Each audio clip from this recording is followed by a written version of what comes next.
আন্দোলন শেষ হয়েছে, দাবি মেনে নিয়েছে সরকার, কিন্তু এবার নতুন বিতর্ক।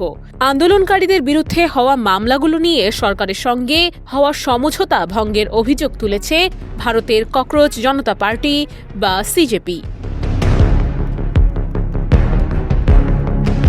সিজেপির অভিযোগ, সরকারের সঙ্গে আলোচনায় সিদ্ধান্ত হয়েছিল আন্দোলনকারীদের বিরুদ্ধে দায়ের হওয়া সব এফআইআর প্রত্যাহার করা হবে, কিন্তু ভারতের সুপ্রিম কোর্টের অন্তর্বর্তী আদেশে বলা হয়েছে জামিন পেলেও মামলার তদন্ত চালিয়ে যেতে পারবে কর্তৃপক্ষ।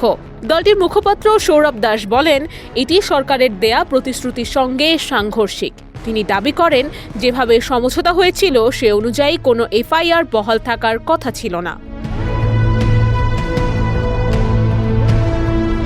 সামাজিক যোগাযোগ মাধ্যম এক্সে দেয়া এক পোস্টে সৌরভ দাস অভিযোগ করেন, সরকারের সুবিধার জন্য সুপ্রিম কোর্টকে রাজনৈতিকভাবে ব্যবহার করা উচিত নয়। তিনি বলেন, প্রকৃত আন্দোলনকারীদের লক্ষ্যবস্তু বানানো গ্রহণযোগ্য নয়। দেশের বর্তমান ব্যাংকিং পরিস্থিতি নিয়ে দুশ্চিন্তায় আছেন? প্রতিটি বিনিয়োগ এখানে পরিকল্পিত, বাস্তব এবং নিরাপদ। কল করুন বা হোয়াটসঅ্যাপ করুন স্ক্রিনে দেয়া নম্বরে।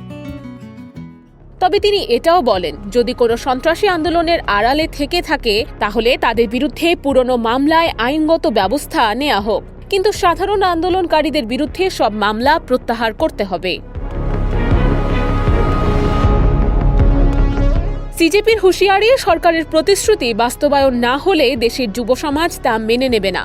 আন্দোলনে অংশ নেওয়া সবার পাশে থাকার ঘোষণাও দিয়েছে দলটি। অর্থাৎ আন্দোলন শেষ হলেও মামলার ইস্যুতে সরকার ও সিজেপির মধ্যে নতুন করে তৈরি হয়েছে মতবিরোধ।